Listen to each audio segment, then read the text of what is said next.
In 2012, I went through a very rough breakup with my boyfriend of around 18 months. You know that old saying, you live by the sword, you die by the sword? Well, our relationship was like that. Only instead of a sword, there was a lot of drugs and alcohol. He was a party animal, and at first, I found that very attractive. But after almost 2 years of fighting and struggling for money while nursing hangovers, I realized that I wanted to mellow out, while he didn't want anything of the sort. I didn't want to be that lame, controlling girlfriend. I wanted him to live the kind of life that felt right. I just wasn't going to let us slowly drift apart when we'd be much happier pursuing relationship goals with alternative partners.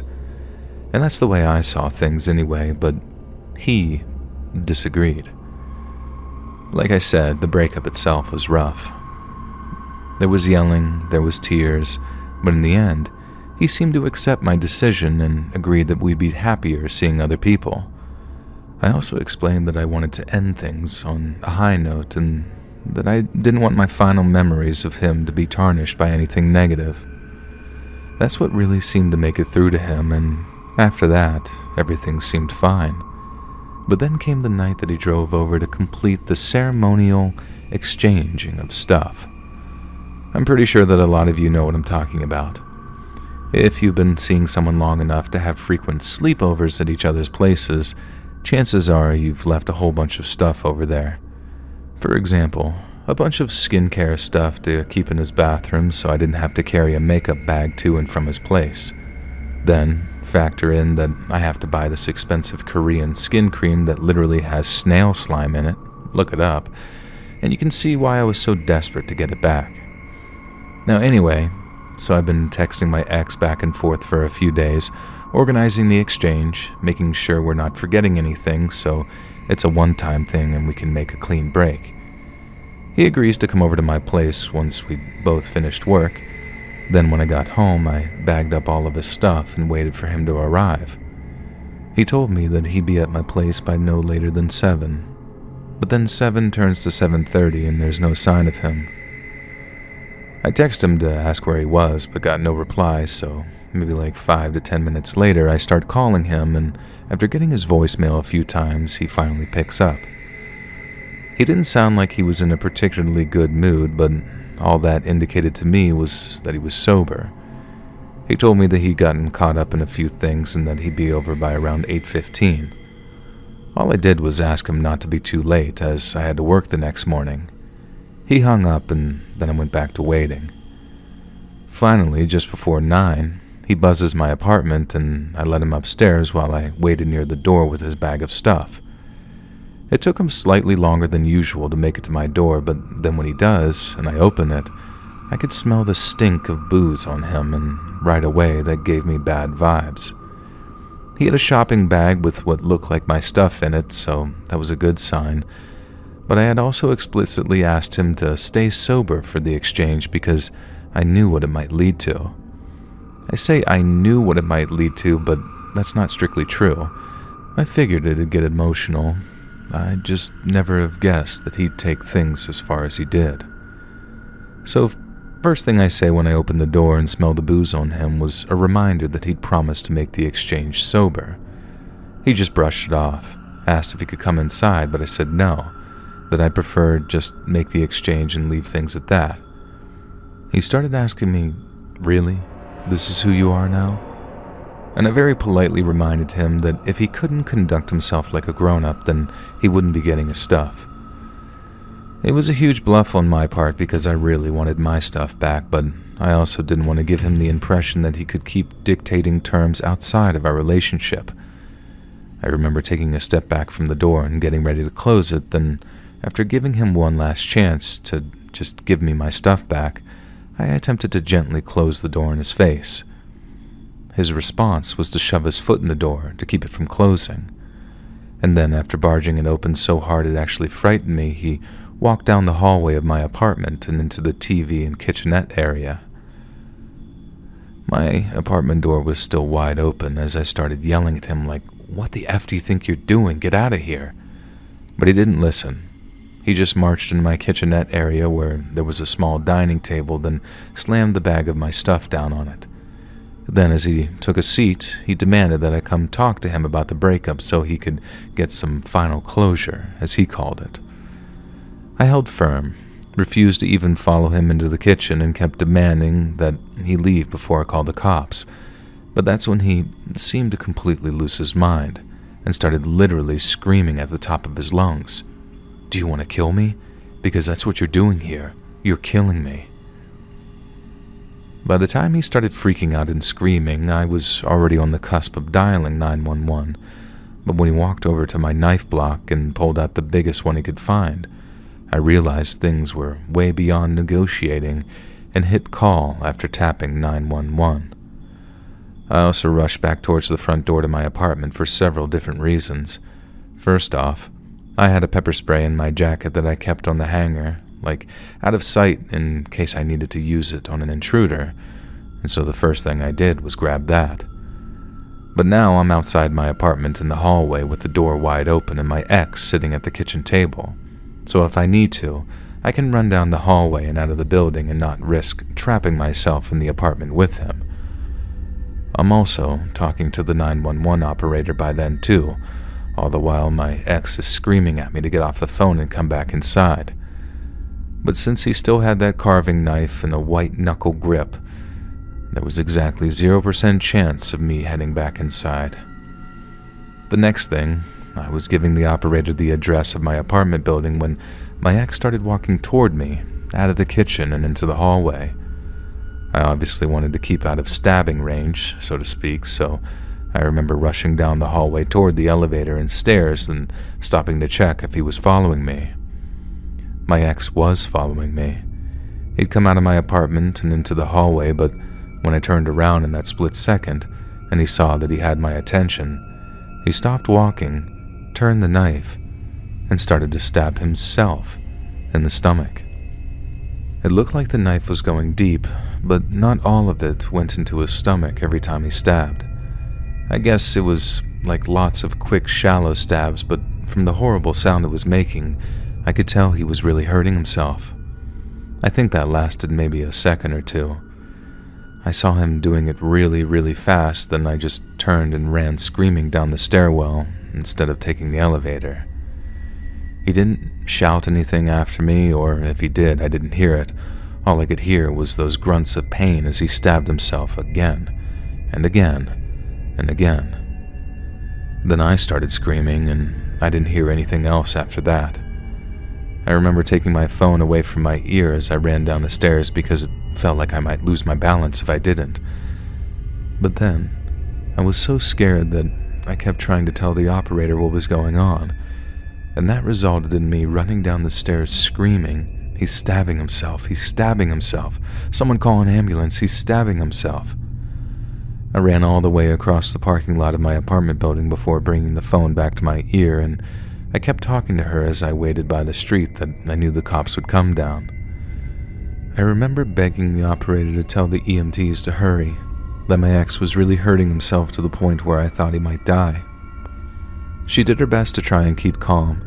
Then the next thing I knew, I saw the cop car and I started frantically waving at them to flag them down.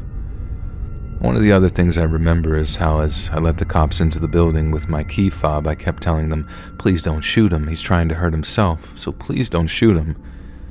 The cops completely ignored me, I guess because they were focused on their job, but in the moment, their silence had me even more panicked, thinking, "Oh God, he's still going to be holding that knife and he's not going to drop it, and they're going to kill my ex-boyfriend right there in the hallway outside my apartment." They didn't shoot him, thankfully.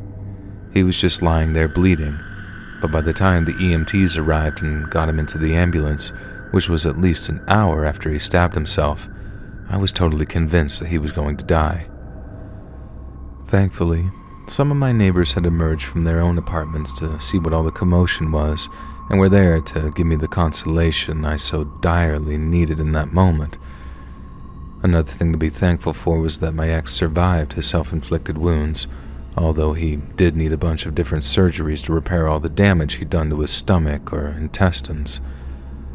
I thought the whole experience might sober him up, but the last I heard, he'd gone right back to his old self after maybe a year on the wagon. It's a shame, really, The guy had a lot of potential, and I wish he'd gone and made some better choices in life. But as I said earlier, if he's living the life he wants to live, then I'm happy for him. Happy to be apart from him also, but happy for him nonetheless.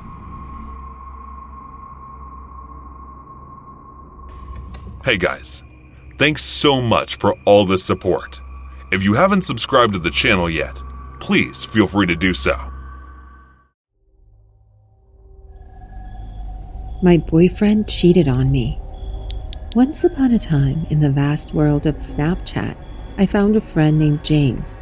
Our story began with a simple snap, a fleeting moment that turned into a beautiful connection. Little did I know that this seemingly innocent friendship would soon morph into a love story that unfolded in the digital realm. We exchanged snaps daily, sharing our lives, dreams, and random moments. James and I became inseparable in the Snapchat universe, creating a bond that felt real despite the distance between us. Our conversations were filled with laughter, emojis, and the occasional blurry selfie. It was as if that social media had become our own little love sanctuary. One day, as I was scrolling through my Snapchat feed, I stumbled upon a text that shattered my digital fairy tale, a message from James to another girl, filled with sweet words and promises that were meant for me. My heart sank, and confusion took over. Was this some kind of cruel joke, or had our love story been a facade? In a daze, I confronted James through that media, my fingers typing out the words that I never thought I would have to send. James, who is she? I asked, attaching a screenshot of his incriminating message. The little dots indicating his typing appeared, and my anxiety intensified with each passing second. I can explain, he replied, attempting to rationalize his actions. But his explanations were nothing more than feeble excuses that couldn't mend the breach of trust. This digital world we had created, where our love story unfolded, was now tainted with betrayal. I thought we had something special, I said, my disappointment evident in the words I typed. How could you do this to us? Our online conversation turned into a battlefield of emotions. Hurtful words were exchanged, emojis lost their playful charm, and our once vibrant snaps became tainted with sorrow. It was the end of our digital love story, a story that had started with a simple snap and was now unraveling before my eyes. Heartbroken, I made the painful decision to end our relationship. The love that had blossomed in the pixels of Snapshot was now reduced to memories and shattered illusions. I deleted our shared snaps, trying to erase the remnants of a love story that had crumbled into pieces. Time passed, and healing began. I focused on rebuilding my life beyond the confines of the digital realm. Friends became my support system, and real-life experiences replaced the once cherished snaps. The wound started to heal, but the scars of betrayal lingered, a constant reminder of a love story that had soured. As I navigated through the journey of moving on, a new chapter awaited me. One day, I received a Snapchat notification, a message from someone new. Tentatively, I opened the snap to find a friendly greeting from a stranger named Alex. Hey there, I came across your snaps, and you seem like an amazing person. Mind if we chat? Curiosity sparked, and I replied with a simple, sure. Little did I know that this seemingly casual conversation would evolve into something beautiful. Alex and I exchanged snaps filled with laughter, shared interests, and genuine connection. Our friendship blossomed into a new kind of love story, one grounded in honesty, trust, and the lessons learned from past heartbreak. The scars of betrayal became a roadmap, guiding me toward a love that was authentic and enduring. As our bond deepened, Alex and I decided to meet in person. bridging the gap between the digital and real worlds. The nervous excitement of that first meeting mirrored the early days of my social media journey with James, but this time it felt different. It felt right. As we shared our experiences, dreams, and fears in person, the digital realm took a backseat. Social media, which once played a central role in my love story with James, became a mere platform for casual updates. The wounds of the past had healed, and I embraced the present with a newfound appreciation for genuine connections. Months passed, and Alex and I continued to build our relationship beyond the confines of social media. Our love story evolved with each shared moment, whether digital or real. The lessons learned from the betrayal with James became the foundation for a love that was resilient and true. One day, as Alex and I strolled through the park, he turned to me with a smile and said, "You know, our story started with a simple snap, just like the one that brought you and James together." I chuckled, realizing the irony of it all. True, but our story is different. It's real, grounded in trust and honesty. He nodded, and that's what makes it special. As we continued our walk, I couldn't help but reflect on the journey that had led me to this moment. The pain of betrayal had been replaced by the warmth of a genuine connection, and the scars of the past had become a testament to resilience. And so, my love story continued, not confined to the pixels of a Snapchat screen, but woven into the fabric of real-life moments and shared experiences.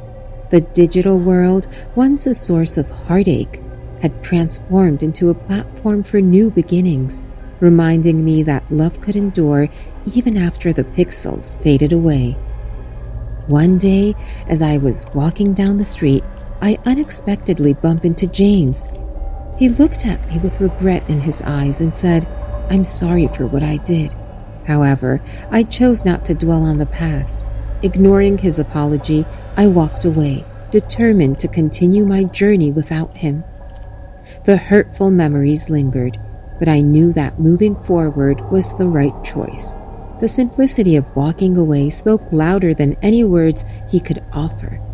In that moment, I embraced the strength to let go and focus on the new chapter of my life, leaving the echoes of our shattered social media love story behind.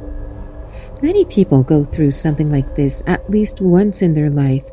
It's a common experience where someone we trusted hurts us.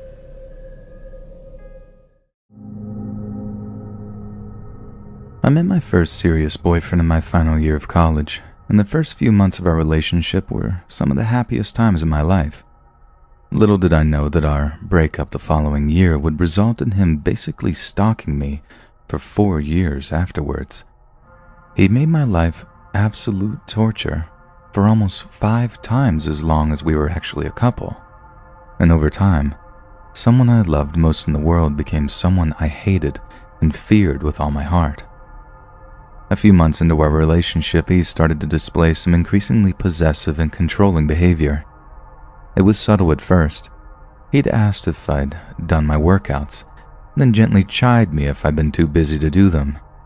He'd insist on knowing exactly what I was doing on any given day, and he repeatedly made comments on whatever I was eating, exclusively positive reinforcement, but that somehow made the whole thing even creepier. The fact that he was treating me more like a child or a pet than a girlfriend. I didn't just want to jump ship. I was really into him, and practically every young adult novel I'd read involving romance recommended honesty and communication. So, that's what I tried to do. Just warn him off that kind of controlling or patronizing behavior because it was super off-putting. At first, he seemed like he was completely incapable of taking any criticism regarding his behavior, which was yet another red flag. Yet when I assured him I'd be packing my bags if he didn't start treating me like an adult, he relented and promised to be better, but not without what was essentially a miniature temper tantrum. I just put it down to the shock of me threatening to leave. Like, it had upset me just to think about too, but still, If I'd have been as wise and world-weary as I am now, I'd have left him as soon as he began to beg. For about a month after, he was true to his word. He stopped being so possessive and let me live my life unhindered.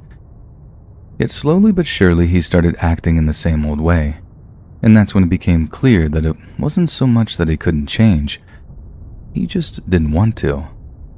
I knew the only way to proceed was to just be brave and break up with him so I could move on with my life. The breakup itself was pathetic in the extreme.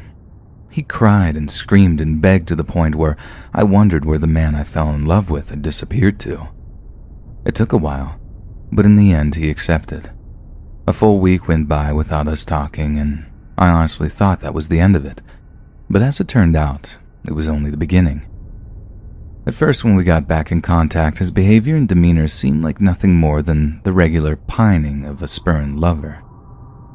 He'd tell me he missed me, get angry when I didn't reply and send a wall of abusive text, then follow up by sending gifts to my job, like embarrassing me in front of my coworkers was somehow going to suddenly win me over. I thought this might last for a week or two at most. If I just maintained my policy of no contact, then he'd eventually lose interest and move on. But he didn't. Every time his texts and calls died down long enough for me to start hoping, they'd start right back up again as frenetic as ever. It was a real pain to change my phone number, but in the end, I had no choice. For a while that brought a measure of peace, but instead of giving up, my ex just upped his game. It started when I just so happened to bump into him at the Publix near my apartment. I put the first encounter down to chance, but he didn't make a scene or anything. We just exchanged looks and moved on. But then I started bumping into him on the way home from work too, and whenever I took my dog for a walk, and whenever I went for a run. And I realized it was never just us bumping into one another. He was actually stalking me. Confronting him about it did nothing, and the restraining order I filed was rejected until I returned with photo evidence of us bumping into one another at a multitude of different locations. But even when I got it approved by a judge, he kept the minimum distance of 100 feet, just watching me from afar. He basically was saying to me, I could do anything I want. I'm right here, and you're right there. And when that message finally came through, I knew I had to just pack my life up and move across the city. I even managed to get a transfer to a different branch of the company I worked for. But still, he somehow managed to track me down. I repeated the entire process a couple of months later, only this time, I moved entire cities. Granted, the other city was only like 50 miles away, so I could easily visit friends and family on weekends, but it was still a big move. Honestly, though, I was willing to do whatever it took at that point to be rid of my ex, and that meant purging my online presence too. Yet somehow, he kept getting a hold of my number or my address. Like it got to the point where I became intensely paranoid, getting it into my head that a close friend or family member was passing on my information, maybe for money, maybe out of fear for their safety. I actually threatened to sue the company that prints out state phone books, and they insisted that they delisted me, but still I kept getting calls from my ex. Towards the end of the 4th year, I couldn't sleep, I couldn't eat, I couldn't concentrate at work. I was a shadow of my former self. And it all crept up so slowly that I didn't realize how bad things had gotten until I fainted at work. I was offered long-term sick leave, but since the sick pay wouldn't be nearly enough to actually cover my expenses, I had no choice but to carry on with my life, even though I feared it might end at any moment as a result of my own poor health. Just then, 2 months shy of his stalking having lasted a full 5 years, a friend of mine forwarded me a news story involving misuse of resources at the National Tax Office. Staff members were using insider knowledge to find themselves and their immediate families enough tax loopholes to pay a trifling amount each year, which was obviously highly illegal. But one of the names listed in the story was one I was very, very familiar with. It was my ex, and although there was every chance he was committing the same tax fraud as the others, I knew he was abusing his position for another reason entirely. That's how, no matter how hard I tried to move on with my life, he was always able to get a hold of my updated contact details by looking up my freaking tax returns and other such paperwork. He and his coworkers were looking at lengthy prison sentences for what they'd done, and it seemed like finally I'd get the peace I'd been craving for so long. It might only be for a number of years until he could get out and find me again, but at least it would provide some measure of relief. Little did I know that this peace would turn out to be permanent, as my ex obviously couldn't face the time. He took his own life before his sentencing hearing. I'm not ashamed to say that I wept with utter relief once I heard the news. I know that sounds cruel, but you have to put yourself in my shoes. That man made my life the worst it's ever been for the longest time it's ever been that way. He made any kind of romantic relationship impossible, and those were the best dating years of my life, just burned away because he couldn't handle seeing me with anyone else. He wasn't sad at the losses he'd caused me, so I won't be sad about the losses he'd caused himself. It was throughout his own pathological stubborn and possessiveness that he came to find himself in such a situation. And if you ask me, he got everything he deserved. Everything. I met a guy online back in August of last year. We immediately hit it off. I was reluctant to get into a relationship though, as I had been cheated on a few months prior and lied to the entire relationship. Catching feelings for anyone again scared the life out of me. But this guy was so sweet and nice that I trusted him and was willing to risk it for him. Skip to mid-September. We both admitted feelings for each other and a while before this, but he was reluctant to ask me out. I wasn't sure why, but I figured he was just waiting for the right moment, which he was, because he slipped that his birthday was coming up, and I pointed out how come he's turning 19 and still in high school. Then he said that he isn't 19, he's 17, and he's turning 18 in a few days. This made me mad though. We've never actually been intimate. I'm 18, and I don't like being lied to.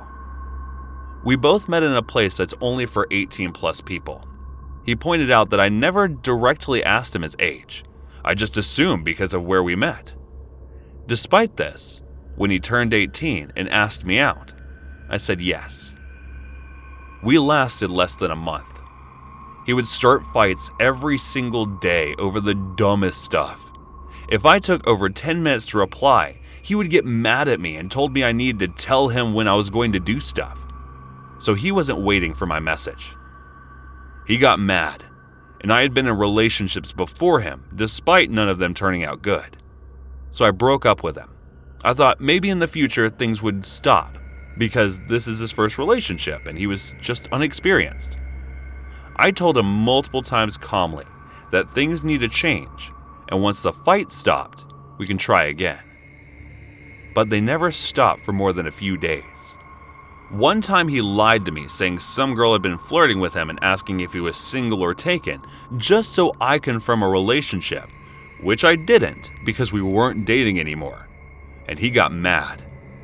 I pointed out it was obviously a lie, but he insisted it happened. Only later that evening did he admit that it was a lie? Eventually, I shut off my Snapchat map because I didn't want him knowing where specifically I lived, and he got mad that I didn't trust him. One of my best IRL friends messaged me asking why he was requesting to follow her. I checked his Instagram, and he had started following everyone who was following me. I told him to unfollow them because he doesn't even know any of them. And it's kind of weird. He got mad, but he did unfollow them. 2 weeks ago, I woke up one morning and he told me we need to talk. He asked me why I've been lying to him, why I've been hiding things behind his back. I asked him what he was talking about because I never lied to him nor hid anything from him. He said he has been messaging all of my friends on Instagram asking for information about me, who I've dated, who I've been doing, etc. He asked me why I've been FaceTiming people behind his back, not telling him everything about my past relationships, etc. How to know if I was more shocked to the fact that he did this, or than the fact that those people were actually giving him information about me. I never did anything behind his back though. And the only person I ever FaceTimed me first randomly and for 30 minutes just to play 8-ball and iMessage. He even mentioned talking to people who I haven't talked to in months. He also made alternate accounts, befriending people from my past, voice chatting with them, playing games with them, all just to get info from them about me once they opened up. He even mentioned that my ex had messaged me, which I never told anyone, so I had no idea how he found that out. My Snapchat kept logging me out, so I think he hacked into my Snapchat to read my conversations with people. He found my old Reddit and went back 2 years of common history to get mad at stuff I've said in the past. When I asked him how he found out about my one ex contacting me, he said, "You don't deserve to know," before proceeding to block me on everything. The day after, he emailed me saying that there's nothing left to say, we're just acquaintances now, etc., etc. I told him now, and we aren't even acquaintances anymore. He's just some crazy dude I dated, and it's his loss in the end, because he caused this by doing detective work, as he liked to put it. He said he did all this, and he was curious, not that he didn't trust me. And he found lots of stuff he didn't want to. I guess about my past relationships, because that's all he ever mentioned. His little tangent went on for quite a while saying he's my loss and he could have made me happy and blah blah. I told him he never could have made me happy. His money, which wasn't much, maybe, but not him. As a person, not since the first fight started.